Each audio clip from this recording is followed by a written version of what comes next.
అంటే జనరల్ గా ఈ కాలంలో ఇంత జెన్యున్ గా ఎవరైనా గానీ ఇప్పుడు కమర్షియల్ అయిపోయింది అంతా అవ్వాలి కూడా సమ్ టైమ్స్ తప్పదది. కానీ మీకే అలా అలవాటు అయిపోయిందేమో మేబీ. అంటే మీరు పెరిగిన విధానం కావచ్చు. నాకు అదే నన్ను కాపాడుతుంది. అంటే నేను గర్వంగా చెప్పుకుంటానండి, ఇవాళ నాతో పాటు ట్రావెల్ అయిన వాళ్ళు చాలా తక్కువ మంది ఇంకా ఇండస్ట్రీలో ఉన్నారు. అంటే ఇంకా అవును, మీతో పాటు సీరియల్స్ చేసిన వాళ్ళు ఇప్పుడు ప్రియాంకలో మీతో పాటు చేసిన కో ఆర్టిస్టులు అవ్వచ్చు, లేకపోతే తర్వాత మీరు అలౌకిక అంటున్నారు, వీళ్ళందరూ కూడా ఇప్పుడు కనబడట్లేదు ఎక్కడ. ఆయన ఇంకోటి, నేను ఇంకా ఆడియన్స్ కి బోర్ కొట్టల, అది నా అదృష్టం. మీరు బోర్ కొట్టర్లేదు అంటే అదే నిజంగా లక్ అండి. ఎందుకంటే మామూలుగా ఒక స్థాయికి వచ్చాక మనం ముఖ్యంగా డైలీ చూసేవాళ్ళు. ఇప్పుడు సినిమా అంటే వేరండి. మనం అంటే ఎందుకు సింపుల్ ఎగ్జాంపుల్ చెప్తా. సినిమా అంటే డబ్బులు ఇచ్చి చూస్తాం, ఇది లోకువ. ఎందుకంటే ఫ్రీ కదా, కేబుల్ మనకంటే టీవీ ఇంట్లో ఉంటుంది కదా. అయినా కూడా నేను బోర్ కొట్టలేదంటే నా అదృష్టమే అది. అంటే అరే కౌశిక్ గడ్రా, ఇప్పటికీ నన్ను అరే కౌశిక్ గడ్రా అంటారు, అది ఉంది అబ్బా అనరు. అంటే ఎక్కడ కనిపించినా, ఏ ఛానల్లో కనిపించినా అరే కౌశిక్ గడ్ ఉన్నాడు దీంట్లో. యాక్చువల్ గా మధ్యలో ఇక్కడ మీరు లక్కీగా ఫీల్ అవ్వాల్సిన విషయం ఏంటంటే మధ్యలో కొంచెం గట్టిగానే బ్రేక్ వచ్చింది. బ్రేక్ వచ్చినా బ్రేక్ రావడం ఇన్ ద సెన్స్ మన భాషలో చెప్పాలి అంటే గ్యాప్ వచ్చింది.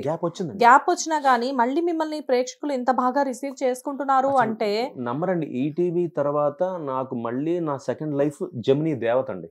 జెమినీ 2008 లో జెమినీ దేవతలో చేశాను క్యారెక్టర్ ని, హీరోగా చేశా, గోపి క్యారెక్టర్. అది ఎంత అంటే కిట్టిగాడు గురించి ఎంత చెప్పుకుంటారో, ప్రియాంకలో రాజీవ్ గురించి ఎంత చెప్పుకుంటారో, ఇవాళకి నాకు దేవత గురించి అంత చెప్తారు నాకు. అది దాదాపు ఒక 6 ఏళ్ళు వచ్చిందండి. Mechanic character. మీరు నమ్మరండి, ఇవాళకి చాలా మందికి అంటే ఈ కార్పొరేట్స్ ఉన్నాయి కదా, స్టార్మా, జీ, ఈ కార్పొరేట్ లో వాళ్ళకి మామూలుగా క్లాసెస్ చెప్తూ ఉంటారు. ఏంటి వీళ్ళకి ఈ మార్కెటింగ్ గురించి చెప్తారండి. చెప్తున్నప్పుడు ఇవాళకి ఆ జెమినీ దేవత ఎగ్జాంపుల్ గా చూపిస్తారు వాళ్ళు. ఎందుకు చూపిస్తారంటే మా ప్రొడ్యూసర్ కి దాదాపు 2014లో 6 కోట్లు వచ్చాయండి ఆయనకి రఫ్ గా ఆ సీరియల్ మీద. 6 కోట్లు అప్పట్లో 2014లో 6 కోట్లు సంపాదించారు. ఎలాగండి? అందులో నాకు 2 చొక్కాలు 2 ప్యాంట్లు, మా హీరోయిన్ కి 3 చీరలు, సబ్జెక్ట్ మొత్తం లోవర్ మిడిల్ క్లాస్, మణికొండలో ఒక ఇల్లు. మన సర్పంచ్ గారు ఉన్నారు కస్తూరి నరేంద్ర గారని, ఆయన ఇల్లు అండి. అంటే వాళ్ళ అమ్మగారు ఆ ఇంట్లో ఉండేవారు. అది సింపుల్ గా ఒక పెంకుటిల్లు, ఒక 2 బెడ్రూమ్ పెంకుటిల్లు అండి. అదే ఇంట్లో మేము 600 సంవత్సరాలు చేసాం. 6.5 సంవత్సరాలు అదే ఇంట్లో, అదే హౌస్. కార్ మెకానిక్ ఆ సీరియల్. ఆ మెకానిక్ మా ఆవిడ క్యారెక్టర్ గాయత్రి గారు చేశారు. ఆవిడ చేశారు గాయత్రి గారు. అర్చన ఆవిడకి 3 చీరలు, కాటన్ చీరలు. నాది 3, ఒక మెకానిక్ డ్రెస్, 2 చొక్కా ప్యాంట్లు అండి. అంటే ఎందుకు దాన్ని మార్కెటింగ్ లో చూపించారంటే ఎక్కడ పెద్ద పెద్ద కార్లు వాడకుండా, పెద్ద పెద్ద బంగ్లాలు వాడకుండా ఒక 6 ఏళ్ల పాటు కంటెంట్ మీద ఒక సీరియల్ నడిపించారు. కానీ ఎట్లా ఉంటారు సార్ మీరు? అంటే ఆల్రెడీ మూవీస్ చేసి, సీరియల్స్ చేసి, కొంచెం లగ్జరీ లైఫ్ కి లగ్జరీస్ అంటే మీరు అలవాటు పడిపోయే లొకేషన్స్ అన్ని కూడా ఇప్పుడు ఈ టీవీలో చూస్తే కొంచెం హైఫై గానే కనబడుతుంటాయి. అండ్ అలాంటి టైంలో మీరు వెళ్ళి ఆ పెంకుటిళ్లలో అన్ని సంవత్సరాలు షూట్స్ చేయాలంటే మీరు కంఫర్టబుల్ ఫీల్ అవుతారా? ఫస్ట్ ఇబ్బందినండి. అంటే ఆటోమేటిక్ నా ప్యాషన్ అండి అది. ఏమైపోయిందంటే మీరు నమ్మరు, ఒక సీన్ చేయాల్సి వచ్చింది. మురిక్కాలో పక్కన కూర్చొని భోజనం చేయాలండి. లిటరల్ గా చేశారా? వాంతి వచ్చేసిన తర్వాత అది వేరే విషయం.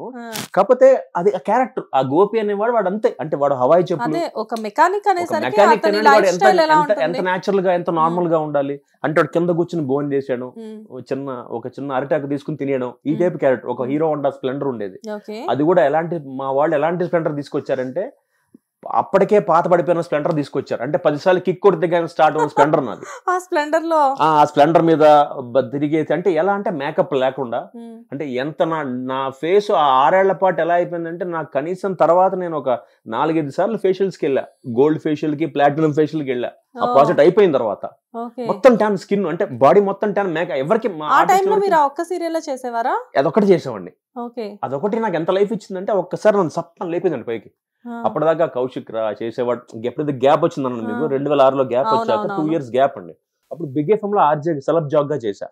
మీరు బిగ్ ఎఫ్ఎం లో కూడా వర్క్ చేశారా? ఈ విషయం ఎక్స్క్లూజివ్, ఎవరికి తెలియదు. నేను యాంకర్ ఝాన్సీ, నేను తను ఇద్దరం సెలబ్ జాక్స్ గా చేసాం. తను పొద్దున పూట బ్రేక్ఫాస్ట్ షో చేసేది, నేను వీకెండ్ సాయంత్రం ఫుడ్ షో చేసేవాడిని. నిజంగా మీ వాయిస్ అందుకే సార్ అంత అద్భుతంగా ఉంటది తెలుసా. నాకు మీరే డబ్బింగ్ కదా అన్నిట్లో కూడా. అంటే మాడ్యులేషన్ ఎలా కావాలంటే మీరు అలా తిప్పుకోగలరు కదా. బేసిక్ అంటే నేను సావిత్రి గారి అభిమాని అండి, రంగారావు గారి అభిమాని. వాళ్ళ చిన్నప్పటి నుంచి మా నాన్నగారు వాళ్ళ సినిమాలు చూపించి నాకు ఆ టైమింగ్ పట్టుకున్నా. అంటే నమ్మరు, మీరు దేవతలో నేను చేసిన గోపి క్యారెక్టర్ ఇన్స్పిరేషన్ సావిత్రి గారు. ఆవిడ ఎలా అయితే యాక్ట్ చేస్తారో అందులోంచి, అంటే బేసిక్ కూడా ఆడ ఫీమేల్ కదా ఆవిడ, ఎవరైతే అంటే దాన్ని కొంచెం మ్యాస్కులిన్ మార్చా అంతే. ఇవాళ దేవతకు అందరూ నన్ను గోపిగా కౌశిక్ బాగా చేశాడంటే దాని క్రెడిట్ మొత్తం మహానటి సావిత్రి గారికి. ఆవిడ చేసిన పర్ఫార్మెన్స్ మొత్తం కొంచెం మ్యాన్లీగా మార్చి నేను వాడుకున్నా. అదే హోంవర్క్ మా ఇంట్లో. మిస్ అమ్మ సినిమా, నాది ఆడజన్మే, సావిత్రి గారి సినిమాలు, సుమంగళి, మంచి మనసులు, ఆవిడ సినిమాల్లో ఆవిడ హావభావాలను చూసి ఇది అబ్బాయి చేస్తే ఎలా ఉంటుంది అని హోంవర్క్ చేసుకుని, అలాగే రంగారావు గారి సినిమా సుఖదుఖాలు, కలిసి ఉంటే కలిసి సుఖం, మిస్ అమ్మలో రంగారావు గారి కామెడీ టైమింగ్, ఇవన్నీ నేను లిటరల్ గా వీడియో క్యాసెట్ పెట్టుకుని నోట్ చేసుకునేవాడిని. ఓహో ఇక్కడ ఎక్స్ప్రెషన్ ఇలా ఇచ్చాడని. దాన్ని ఆవిడ ఏం చేసేవాడిని, దాన్ని అది చూసుకుని అద్దంలో ప్రాక్టీస్ చేసేవాడిని. ఇదైతే ఎలా ఉంటుంది. మీరు ప్రత్యేకంగా బయట యాక్టింగ్ నేర్చుకోలేదా? అంటే మీ బిగినింగ్ లో మీరు కిట్టిగాడు చేసినప్పటికీ కూడా యాక్టింగ్ లేదు. అప్పుడు కెమెరా భయం లేదు, కిట్టిగాడు చేశానండి. తర్వాత గ్యాప్ వచ్చేసింది. డిగ్రీ చేసినప్పుడు మళ్ళీ ఇండస్ట్రీకి వచ్చాను. యాక్టింగ్ నేర్చుకోలే అక్కడ. నాకు యాక్టింగ్ ప్రత్యక్షంగా నేర్పించింది డైరెక్టర్ ఉప్పలపాటి నారాయణరావు గారండి. ప్రియాంక డైరెక్టర్ ఆయన. అంటే ఆయనకే ఆ క్రెడిట్ దక్కుతుంది. ఆయన నేర్పించారు నాకు. అంటే అప్పటిదాకా నాకు యాక్టింగ్ వచ్చిన చాలా పెద్ద ఫీలింగ్ లో ఉండేవాడిని. యాక్టింగ్ నేర్పించడం అంటే షూటింగ్ స్పాట్ లో ఇలా చేయాలి అని ఎక్స్ప్రెషన్ ఇప్పించడమా? అలా అయితే పర్లేదండి. ఆయన ఒకసారి కొట్టాడు నన్ను. మిమ్మల్ని కొట్టారా? కొట్టారు. ఇలా గోపమే కొడితే ప్రియాంక రాజు క్యారెక్టర్ కే. అది స్టార్ట్ అయిన కొత్తల్లోనే, ఆ సీరియల్ స్టార్ట్ అయిన కొత్తల్లోనే ఒక ఆర్టిస్ట్ ఒక ఆవిడ సెట్కి వచ్చారు. మామూలుగా అప్పుడు యంగ్ ఏజ్ కదండి, చాలా యంగ్ లో ఉంటాం. కొన్ని ఇన్ఫాచ్యుయేషన్స్, క్రషెస్. ఆవిడ చూడగానే కొంచెం నేను ఏదో సీరియల్ బయట అందరూ ఏమో మిమ్మల్ని చూసి క్రష్ ఫీల్ అవుతుంటే, సీరియల్ లోపల మాత్రం మీరు ఒక ఆవిడని చూసి క్రష్ ఫీల్ అయ్యి, ఇన్ఫాచ్యుయేషన్ ఫీల్ అయ్యి ఆవిడతో మాట్లాడుతున్నా కూర్చుని. మాడుతున్నా ఈ లోపు లైటింగ్ అవుతుంది, కెమెరా అంతా పెట్టేశారు. నాకు అసిస్టెంట్ డైరెక్టర్ వచ్చి సీన్ పేపర్ ఇచ్చాడు. సార్ మీదే షార్ట్ చదువుకోండి, మీ డైలాగ్ మీదే అన్నాడు. తీసుకుని పక్కన పెట్టి, ఎక్కడ ఉంటారు మీరు, ఏం చేస్తుంటారు, మీకు బాయ్ ఫ్రెండ్ ఉన్నాడా, నేను నా పనిలో ఉన్నా. ఇంతకీ ఎవరో ఆవిడ. ఓకే అది వదిలేండి, సరే చెప్పండి. అలా చెప్తుంటే ఆవిడ పాపం చెప్తాను సిన్సియర్ గా, లేదండి I'm committed, I'm in relationship అని చెప్పింది. ఆయన నేను ఆగాలి కదా. అవునా, ఆయన ఎక్కడ ఉంటారండి, ఎన్నేళ్ళగా మీరు రిలేషన్షిప్ లో ఉన్నారు అంటే నాకేదో ఒక క్యూరియాసిటీ, ఆవిడకైనా బ్రేకప్ అయిపోతే ట్రై చేసేసుకుందాం ఏమో అన్న ఫీల్ లో ఉన్నా నేను. ఇలా మాడేస్తున్నాను, షార్ట్ రెడీ వచ్చాడు అసిస్టెంట్ డైరెక్టర్. నేను సీన్ చూడలేదా? మీ కాన్సంట్రేషన్ అంతా ఆవిడ మీద ఉంది. సీన్ చూడాల, లైటింగ్ అయిపోయింది, ఫిల్మ్ సిటీ లో షూటింగ్, కెమెరామెన్ క్రేన్ మీద కూర్చున్నాడు, అందరు ఆర్టిస్టుల కాంబినేషన్, డైలాగ్ నాది. అసలు పక్కన స్క్రిప్ట్ ఉందని టెన్షన్ లేదే. చూడండి, ఉప్పలపాటి నారాయణరావు గారు ఎరా రెడీయా కౌశిక్ అన్నాడు. సార్ ఒక 2 minutes అన్నా. అదేంట్రా పావు గంట గ్యాప్ ఇచ్చాం, ఇప్పటిదాకా ఏం చేసావు సార్ అనండి. సార్ అనేప్పటికి ఒక చెయ్యి పడింది చెంప మీద, పట్ అని. అలా గొప్ప కొట్టాడండి. ఇక్కడ కొడితే ఇలా ఇలా తిరిగాను, కళ్ళలో నీళ్లు తిరిగిపోయినాయి. నాకు అందరు చూస్తున్నారు, అవమానం. అంటే నాకు కొట్టిన దానికన్నా అవమానం ఫీల్ అవుతున్నా. అందరి ముందు కొట్టిసాడు. పైన క్రేన్ మీద కెమెరామెన్ మీద కింద చూస్తున్నాడు, లైట్ మ్యాన్ అందరూ నాకే చూస్తున్నారు, ఆర్టిస్ట్ అందరూ నుంచున్నారు, ఆర్టిస్టులు. ప్యాటం కొట్టి, నువ్వు ఎందుకు వచ్చావు ఇండస్ట్రీ కౌశిక్ అని. సరే యాక్టర్ అవుదామని వచ్చాను, ఏం చేస్తున్నావు. ఓకే, ఆయన చూసారా? దూరం నుంచి చూసాడు ఆయన. నువ్వు ఏం చేస్తున్నావు? లేదు సార్ మాట్లాడుతున్నాను. మాట్లాడడం తప్పు కాదు కౌశిక్, నీకు అసిస్టెంట్ డైరెక్టర్ ఎన్నింటికి సీన్ ఇచ్చాడు, పావు గంట ముందు సీన్ ఇచ్చాడు నీకు. నువ్వు సీన్ చదువుకోకుండా అమ్మాయితో కబుర్లు పెడుతున్నావు. మాట్లాడడం తప్పనట్లు, నీ కో ఆర్టిస్ట్ నువ్వు మాడుకోవచ్చు, ఎప్పుడైనా మాడుకోవచ్చు. అమ్మాయి నీతో కలిసి పనిచేస్తుంది, నెక్స్ట్ 2 years నీతోనే పనిచేస్తుంది అమ్మాయి. అది అర్జెంట్గా ఇప్పుడు అమ్మాయితో నువ్వు అన్ని అమ్మాయి పుట్టు పూర్వతలు అప్పుడు అడిగేలా నువ్వు. లేదు సార్. ఓకే, ఇంతకీ ఆ అమ్మాయి మీ కో ఆర్టిస్ట్? నా కో ఆర్టిస్టే. ఆ రోజు వచ్చింది. సరే నేనేదో చూడంగానే క్యూరియాసిటీ కొద్ది ఏదో ఇంప్రెస్ అయిపోవాలా, ఇంప్రెస్ చేసేలా మాడేస్తూ ఇది పక్కన పెట్టిస్తాను ఆ సీన్ ని. అయిపోయిందండి. నేను మధ్యాహ్నం భోజనం చేయాల, అవమానం ఫీల్ అయ్యా. ఆయన ఏమన్నాడంటే, ప్రొడక్షన్ మేనేజర్ని పిలిచి 1.5 page డైలాగ్ అండి. ప్రొడక్షన్ మేనేజర్ని పిలిచి 2 minutes టైం ఇస్తా కౌశిక్, నీకు 2 minutes. ఈ డైలాగ్ నువ్వు ఇప్పుడు సింగిల్ టేక్లో చెప్పకపోతే ప్రొడక్షన్ మేనేజర్ పిలిచి ఈయన పంపించండి ఇంటికి అన్నాడు. నాకు అసలు ఫస్ట్ టైం బ్లాంక్లో ఉన్నాను.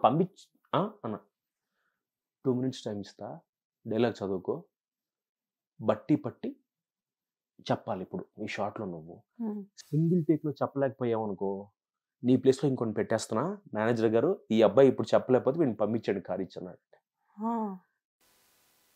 అప్పటికప్పుడు ఏంటో తెలియదు, సింగిల్ టేక్లోకి అందరు చప్పట్లు కొట్టారు. బాగా వచ్చింది షార్ట్, సింగిల్ టేక్లో చెప్పేసాను. ప్రాంప్టింగ్ ఉంటుందిగా, నేను ప్రాంప్టింగ్ తీసుకోనుగా. అసలు నాకు అలవాట్లేదు చిన్నప్పుడు. ప్రాంప్టింగ్ తీసుకోరా? నేను మా తమ్ముడు ఎప్పుడు ప్రాంప్టింగ్ తీసుకో. ఎంత పెద్ద డైలాగ్ అయినా బట్టి చెప్తాం. ప్రాంప్టింగ్ అందరికి ఉంటుంది. వాడు తెలుగు ఇండస్ట్రీలో నేను మా తమ్ముడు ఇంకో ఇద్దరు ఉన్నాం అంతే. ప్రాంప్టింగ్ లేకుండా చెప్పేవాళ్ళు. అంటే మూవీస్ చేసిన ఎక్స్పీరియన్స్, మూవీస్ లో ప్రాంప్టింగ్ ఉండదుగా? ఉంటుంది, మూవీస్ లో ప్రాంప్టింగ్స్ ఈ మధ్య ఉన్నాయి. బట్ అలానే కాదు, బేసిక్ నాకు ఇష్టం లేదు. అంటే ప్రాంప్టింగ్ తీసుకోవడం తప్పని కాదు, ఒక చెవాటు వేస్తామండి. ఇప్పుడు డైలాగ్ నాకు వస్తే నా బాడీ లాంగ్వేజ్ నా కంట్రోల్లో ఉంటుంది, నేను ఎక్కడికైనా పాజ్ ఇస్తా. అదే ప్రాంప్టింగ్ తీసుకున్నాను అనుకో, నేను పరిగెట్టేయాలిగా, అది చెప్పేయాలి. అదే డైలాగ్ నాకు వచ్చి అనుకోండి, ఏంటి ఇప్పుడు ఏం చేస్తున్నావు, నా ఇష్టం, నేను ఆపుకుంటే ఎక్కడగా ఉంటే అక్కడ అంతే. తీసుకోవడం తప్పని నేను కాదు, నాకు మా తమ్ముడికి ఇష్టం ఉండదు. సో అలా చెప్పేసాను, షార్ట్ ఓకే అయిపోయింది. బ్రేక్ ఇచ్చారు, నేను భోజనం చేయట్లా, కూర్చున్నాం దూరంగా కూర్చున్నా వెళ్ళి. అదే కొంచెం ఇదంతా జరిగింది, అవమానంగా ఫీల్ అయ్యింది. ఆయన వచ్చాడు మా డైరెక్టర్ గా, ఉప్పలపాటి గారు నా దగ్గరికి వచ్చాడు. ఏంట్రా ఏంటి ఫీల్ అయ్యావు అన్నాడు. అవును సార్ అన్న, నువ్వు చేసింది కరెక్టా? లేదు సార్. కౌశికుడు గుర్తుపెట్టుకో, నువ్వు ఇండస్ట్రీకి నీకు ఉద్యోగం వస్తే మైక్రోసాఫ్ట్లో, నాకు ఉద్యోగం వచ్చింది మైక్రోసాఫ్ట్లో షికాగోలో. ఆ ఉద్యోగం మానేసి ఇక్కడ ఏదో నువ్వు సాధించాలని వచ్చావు కదా, మైక్రోసాఫ్ట్ లో జాబ్ వచ్చిందా? మానేసానండి. సాధించాలని వచ్చావు కదా, అది సాధించు నువ్వు. ఇవన్నీ ఎప్పుడూ ఉంటాయి లైఫ్లో. నీ ఆర్టిస్టులు ఉంటారు, నీ పక్కన అమ్మాయిలు మాట్లాడతారు, నీ రేపొన్న అమ్మాయిలు. అప్పుడు చెప్పాడు, అప్పుడు ఇంకా ప్రియాంక టెలికాస్ట్ స్టార్ట్ అవ్వాలి. రేపు ఈ సీరియల్ చూసి నేను అమ్మాయిలు లైక్ చేస్తారు, అమ్మాయిలకి నీ మీద క్రష్ ఉండొచ్చు, నువ్వు ఒక చాక్లెట్ బాయ్ అవుతావు, అన్నీ ఉంటాయి. బట్ అన్నిటికన్నా మన వర్క్ ముఖ్యం మనకి. సో ఇవాళ గుర్తుపెట్టుకో, లైఫ్లో నీకు ఎవడైనా ఫస్ట్ ఒక, నువ్వు ఇదే కాదు, ఏ సీరియల్ చేసినా, సినిమా చేసినా, నాటికేసినా ఫస్ట్ స్క్రిప్ట్ చదువుకో. స్క్రిప్ట్ చదువుకున్నాక నువ్వు ఏం కావాలంటే చేసుకో. ఆ రోజు నుంచి ఇవాళ దాకా అండి, పొద్దున్న లొకేషన్కి వెళ్ళగానే టిఫిన్తో పాటు స్క్రిప్ట్ తీసుకుంటా, టిఫిన్ చేస్తూ స్క్రిప్ట్ చదువుకుంటా. స్క్రిప్ట్ చదువుకున్నాకే మిగతా కబుర్లు ఏమైనా పెట్టుకుంటాను. అంటే అలవాటైంది అప్పటి నుంచి. అంటే ఆయన అంటే ఆ చెంపదెబ్బ నా లైఫ్ లో గుణపాఠం అండి. అందుకే ఆయన లైఫ్ లో మర్చిపోను మా గురువు గారిని. అంటే ఆయన అప్పుడు నేర్పించాడు. అంటే అప్పటిదాకా నేనేంటంటే యాక్టింగ్ అంటే చెయ్యి ఊపడం, కాలు ఊపడం స్టైల్ అనుకున్నా. కాదు, ఆయన నాకు మెథడ్ యాక్టింగ్, ఈ క్యారెక్టర్ ఇలా చేయాలరా, ఇంతే 10లో చేయాలి అంటే రాజీవ్ క్యారెక్టర్ని ఆయన మోల్డ్ చేసిన విధానంలోనే ఆయన చెప్పింది నేను చేస్తాను. నాకు గొప్పతనం లేదండి. ఉప్పలపాటి గారు నాకు ఇలా చేయాలరా, కళ్ళు ఎక్కువ ఎత్తకు, కనుబొమ్మలు ఎత్తకు, మామూలుగా చూడు, ఇలా అక్కలా మామూలుగా చూడు అని అడిగాను.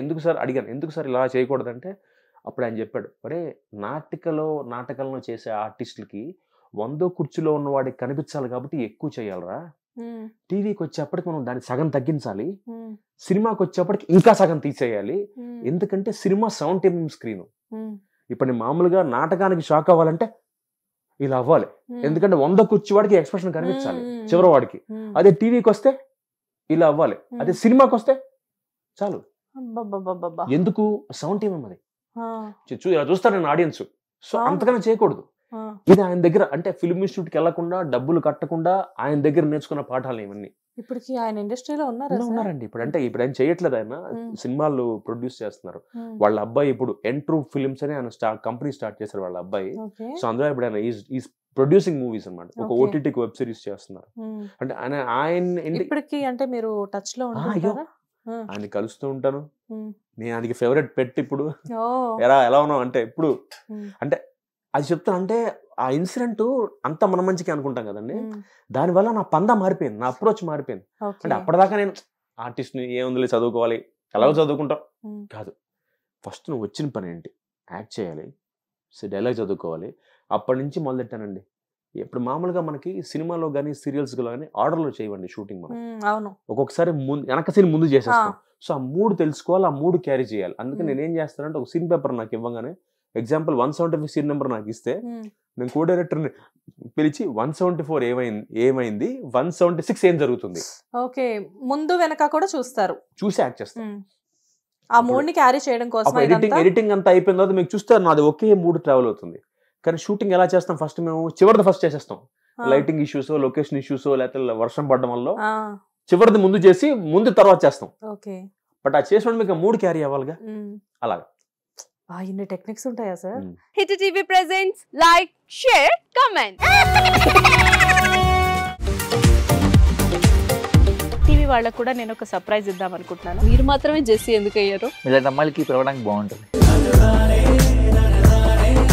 చందు సాయికి like you and have a, జనాలకి ఒక పేరు నచ్చిందంటే దీనికి ఒక ప్రాసెస్ ఉంటుంది.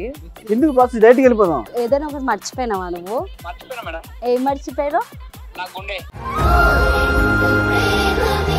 ఏదో ఆ టైంకి మన సుడి బాగుంటే ఎవరన్నా చూపిస్తే రాయగలం కానీ డోర్ టు డోర్ సేల్స్ చేసేవాళ్ళు. శారీ వస్తుంది, శారీలో వెనకాల కట్టుకుని అమ్మా నీ వెన్నెలా